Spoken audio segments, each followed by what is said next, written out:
Majority Floor Leader.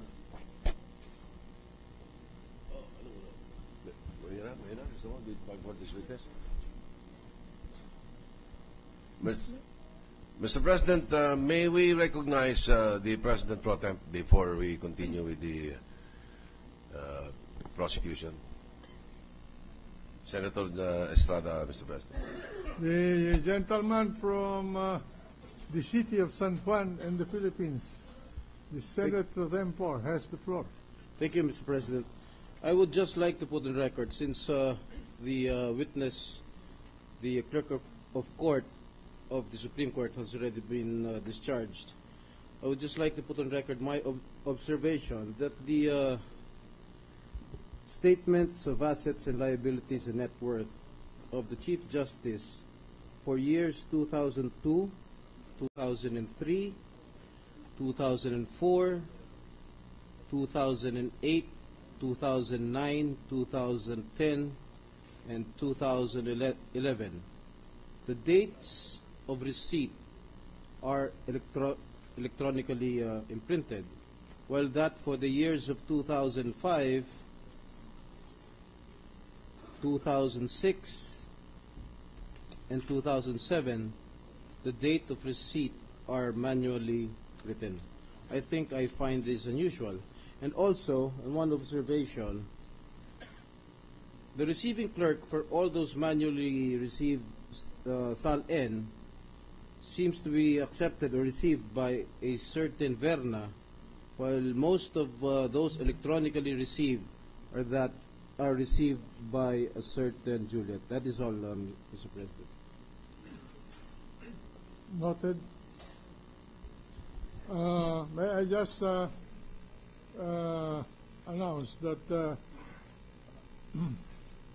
according to the prosecution, if this is correct, no?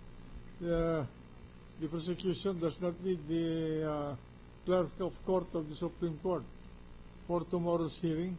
Yes, Your Honor, So not for tomorrow. We can dispense our presence until the prosecution requests for her return to this court. Yes, Your Honor. Okay. The clerk of court of the Supreme Court may now be allowed to go home. Mr. Senate President, may we request that Attorney Jose Justiniano be recognized to conduct the direct examination for the prosecution. Attorney Justiniano is recognized. Please, the members of this If Your Honor, please. Your Honor, please. Yes, Maybe we make a 1 minute manifestation, Your Honor. We were trying to determine from the rules of this impeachment court whether counsel is allowed to talk to their witness while the witness is on the stand, because insofar as judges of ordinary courts and general jurisdiction are concerned, that is prohibited. May we be informed, Your Honor, whether the rules of this impeachment court allows, let's say in my case, I'm presenting a witness, can I talk to him or to her while she is on the witness stand, Your Honor? No, I think we have to follow the formal procedure where the witness sits on the witness stand, and the lawyer asking the question will stay where they are. There was no coaching. In short, he or she cannot be talked to, Your Honor. Yes. I made that inquiry, Your Honor, because I noticed that while their witness, the clerk was on the stand, Your Honor, the Honorable Chairman of the Justice Committee of the Republic of the House of Representatives had been talking to her. Whatever the subject of their conversation is, it gives rise to a lot of suspicion, Your Honor. Well, we will request the counsels to refrain from, if possible, from contact with their witnesses unless they ask permission from the chair. Right. Yes, thank you, Your Honor, and I apologize to the Honorable Chairman of the Justice. Yeah, since my name was mentioned, Mr. Senate President, may I also say something? Proceed. Yeah, so there was an observation made by counsel for defense that this representation approached the witness during a break. And I just want to put on record, Mr. Senate President, that it was after the release of SAL-N. And it was before the information that we received that the Supreme Court has authorized. I told her, sinabi ko lang sa kanya, okay lang po ba kayo? So yun lang sinabi ko sa kanya, okay po ba kayo? Human nature yun, Mr. Senate President. Secondly, I also have my own observation that while session is ongoing, 2 or 3 members from the defense approach our witness, Ms. Vidal, and talk to Ms. Vidal. I just want to put that on record, Mr. Senate President. Let those remarks be recorded that the presiding officer would like to request the lawyers to avoid any signs of extraordinary contact with the witness, so that there will not arise any suspicion of any coaching. So let's proceed. Attorney Justiniano, please proceed with your witness. With the permission of this honorable court, we are calling our next witness, Mr. Marianito Dimaandal. And what's the purpose of presenting this witness?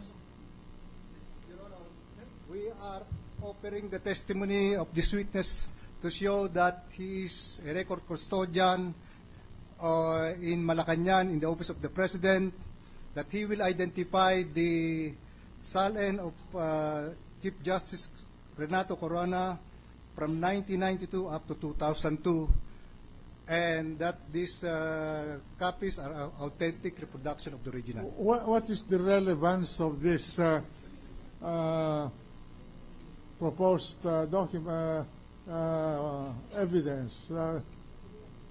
Yes, Your Honor. SAL-N by Chief Justice Corona when he was not yet the Chief Justice. Yes, Your Honor. Charged for grounds stated in the Constitution when he already sat as a justice, and he could not be impeached for any act that he did before he joined the court. Yes, Your Honor. Well, so kindly explain to us Yes, the Your Honor. relevance of these documents. May I proceed now, Your Honor? We have alleged that Chief Justice Corona accumulated ill-gotten wealth. And the SAL-N of Chief Justice Corona from 1992 up to 2002 up to the present will show the trend in his net worth. Whether it decreased, it remained constant, or it increased. In other words, you are going to use this As a starting point, Your as Honor. a matter of comparison? Yes, Your Honor. As a starting point, Your Honor. Your Honor, I'm sorry. Well, I leave it to counsel for the defense. Your Honor, please. Yes. There is no definite and specific allegation of the alleged violation of the anti-graft law with respect to the unjust enrichment in public office, Your Honor. In fact, during the early hours of our discussion, Your Honor, we were raising the validity of the allegations contained in so far as that portion is concerned. It merely said purported, allegedly, and so on, and we feel that they are not in compliance with the rule of procedure, rules of pleading enshrined under our rules of evidence, Your Honor, and rules of procedure. If that is so, then any and all evidence that will be presented in order to support their stand will be immaterial, impertinent, irrelevant, and non-admissible, Your Honor. And it will be a waste of time, Your Honor. They are not prosecuting Chief Justice Corona for accumulating illegally acquired wealth, Your Honor. Their complaint is very specific on the point, Your Honor. The allegations under Article 2, It says, Your Honor. Failure to disclose. Right, The- Your Honor. That is the ultimate fact alleged. Then also, only reported that some of the properties of the respondent are not included. I will not pass judgment on this, whether it is an ultimate fact. No. And the third is suspected and accused,